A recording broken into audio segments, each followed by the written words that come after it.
The scene begins in Washington, where the air carries the calm routine of government movement, yet beneath it there is the unmistakable weight of foreign policy calculation.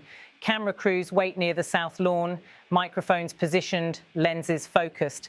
This is not a ceremonial moment, it is strategic. The United States President Donald Trump is preparing to depart for a major tour of Asia. His schedule includes not only ceremonial greetings and diplomatic dinners, but a face-to-face meeting with China's President Xi Jinping. It is a moment shaped by global markets, military tensions, and the competition for political influence across the Indo-Pacific. Trump walks toward the reporters, the lawn behind him, the noise of the helicopter rotors already building. His expression suggests that this trip is not routine. He has spoken before about his relationship with President Xi, sometimes with warmth, sometimes with frustration, depending on whether the discussion centers on trade, technology, Taiwan, or currency flows. Today, he presents a measured tone. We want to take care of our farmers, he says, speaking clearly, projecting a message toward an American audience that has long watched the tug-of-war between Washington and Beijing over agriculture tariffs. Then he adds, we have a lot to talk about with President Xi, and he has a lot to talk about with us. I think we'll have a good meeting. The remark is not casual. It signals negotiation, one that will unfold publicly and privately. He turns slightly as reporters press forward with questions about Taiwan. This, too, is not a peripheral issue. Taiwan sits at the center of US-China friction. The island's democracy, its semiconductor industry, and its autonomous governance make it both a strategic partner for Washington and a deeply sensitive subject for Beijing.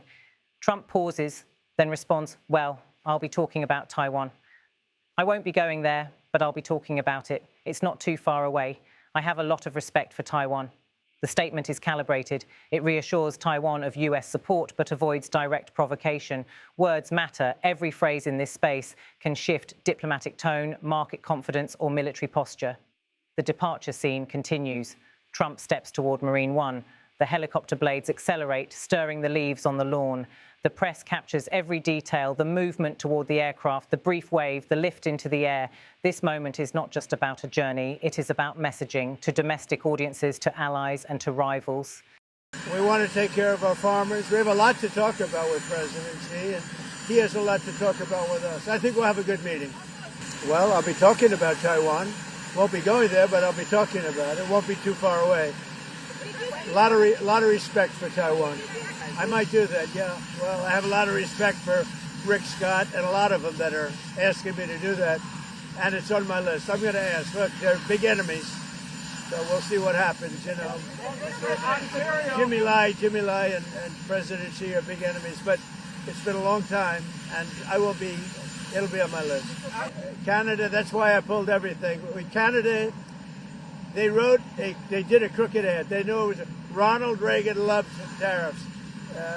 What they did is really dishonest. And I heard they were pulling the ad. I didn't know they were putting it on a little bit more. They could have pulled it tonight. They could have pulled it Monday. Well, that's dirty playing. But I can play dirtier than they can, you know? I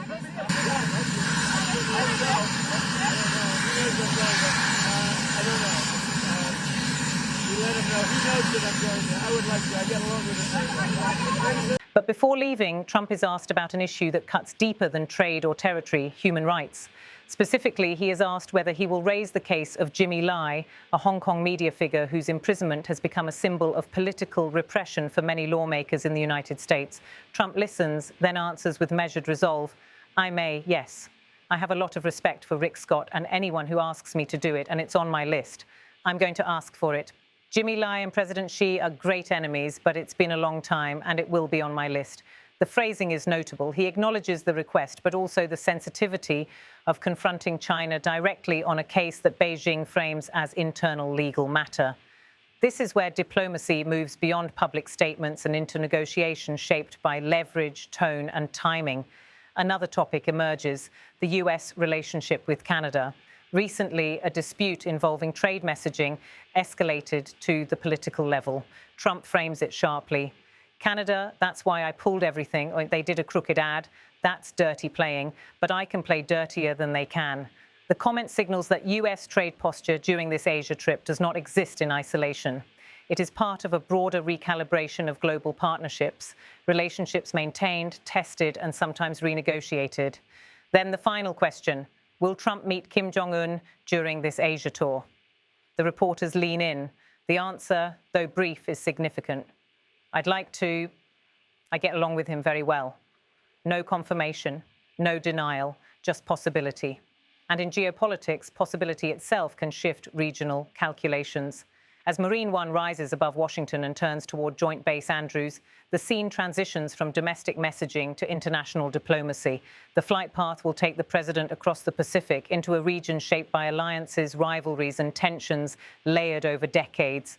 The conversations awaiting him involve not just trade and agriculture, but strategic influence across the South China Sea, semiconductor security, military basing rights, and the future balance of power in East Asia. This trip is not simply travel, it is an encounter with questions that will define the global order of the coming years. The United States and China are not at war, but they are competitors, economically, technologically, and ideologically. How Trump and Xi speak to one another in private meetings will ripple through markets, diplomatic circles, and military command centers worldwide. The voiceover pauses here not for dramatic effect, but to underline the reality. This is a moment that belongs not just to diplomacy, but to history still being shaped. The flight across the Pacific is long, but that time is not empty. Even while airborne, the preparation continues.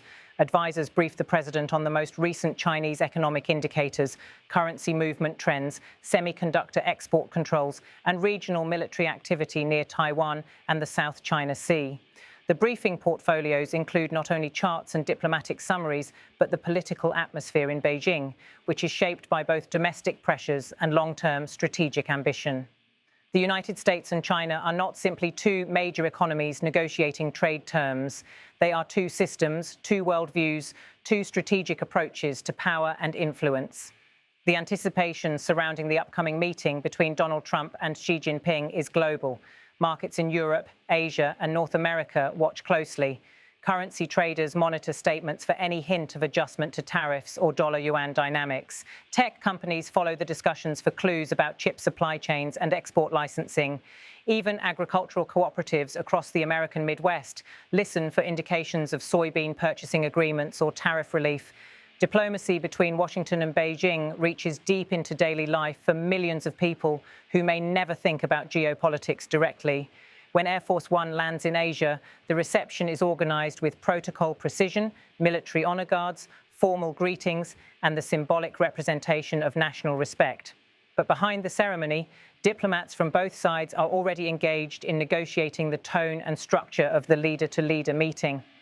The choreography matters because the choreography sets expectations. Trump has often spoken of Xi Jinping in terms that oscillate between respect and rivalry. He has called him a friend, a competitor, and a leader who is very smart, while also criticizing China's trade practices, technology acquisition strategies, and regional military assertiveness. Xi, for his part, approaches this relationship with the long-term perspective of a leader whose political horizon stretches farther than the election cycles of American presidents. When they speak, they do so from different foundational assumptions about power and stability. The meeting room is arranged with careful symmetry. Delegations sit across from one another, interpreter headsets prepared, note-takers alert, cameras are allowed only in the opening minutes before the discussion becomes closed door. Those few opening images show the two leaders seated side by side, presenting calm expressions to the global audience, watching through the lens. Once the cameras leave, the conversation begins. The first subject raised is trade. Trump reiterates the importance of American agriculture, manufacturing, and domestic economic resilience. He references the statement made before departure, taking care of farmers is a priority. Xi listens, nodding, aware that agricultural imports have historically been one of China's strongest leverage points in negotiations with Washington. The two leaders speak not merely about tariffs themselves, but about the structural relationship between supply chains, subsidies, and national strategic industries. Trump shifts into another topic, Taiwan. His earlier remarks on the South Lawn were not incidental. They set the stage for this moment. He describes US respect for Taiwan as rooted in long-standing ties and shared democratic values. Xi responds firmly, reiterating the People's Republic of China's established position that Taiwan is a core interest, non-negotiable, central to national unity. The exchange is not confrontational, but neither is it flexible. It is a dialogue at the boundary of diplomatic maneuvering. The conversation moves to security. Both leaders are aware of the growing international focus on the Indo-Pacific. Naval exercises in the South China Sea, air patrols near Taiwan's air defense identification zone, the positioning of US carrier strike groups, and the modernization of China's strategic missile forces. All of these dynamics shape their words. Here, each sentence must be precise. Diplomacy at this level is a matter of phrasing as much as content. A single adjective can signal escalation, de-escalation, or strategic ambiguity. Then the subject turns to Jimmy Lai. Trump raises the matter, conveying the request made by US lawmakers, including Senator Rick Scott. The language is deliberate. He does not demand, he asks. He frames it as a matter of concern to members of Congress and to American society more broadly. Xi responds with firmness, outlining China's stance that the matter concerns national security law within Hong Kong's jurisdiction. The dialogue does not resolve the issue in that moment, nor is it expected to. But the fact that it is raised at the presidential level gives it weight. These are the moments in diplomacy where the outcome is not immediate, but the signal is recorded, remembered, and integrated into future considerations. As the meeting continues, the tone fluctuates between cooperative and competitive. Both leaders understand that the US-China relationship cannot be defined by singular outcomes. It is an ongoing process, one in which agreements are tested by national interests, domestic politics, and global shifts in technology and security.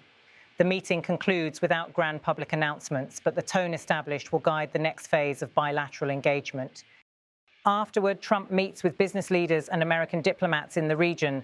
The conversations emphasize supply chain resilience, diversified manufacturing, and market access. The world has shifted from the era of global expansion to one increasingly defined by strategic positioning. Companies are encouraged to evaluate logistics routes, sourcing dependencies, and exposure to geopolitical tension. Meanwhile, Chinese state media broadcast coverage of the meeting, emphasizing mutual respect, stability, and the pursuit of constructive dialogue. American media focuses on the remarks regarding Taiwan, trade, and human rights concerns. Each narrative reflects national perspective, yet both describe the same event. As the visit continues, attention turns to the possibility of another encounter, one that could reshape not only regional diplomacy, but also global security dynamics. The question remains whether Trump will meet North Korean leader Kim Jong Un during this trip. The answer has not yet been given, but the comment made before departure remains in the air. I'd like to. I get along with him very well. The statement suggests that the decision is not purely logistical. It is strategic, emotional, symbolic. Regional governments watch closely. South Korea calculates the implications for inter-Korean relations. Japan considers missile defense posture. China monitors the diplomatic space around its own influence on the Korean peninsula. The international community waits not only for confirmation, but for the messaging that would accompany such a meeting. The Asia tour is far from over. The emotional and political center of the trip now shifts north toward a region shaped by history, ideology, and unresolved conflict. The next phase will not be defined by economic negotiation, but by nuclear diplomacy, personal relationships between leaders, and the fragile stability of a peninsula still technically at war. This is where the story moves next. The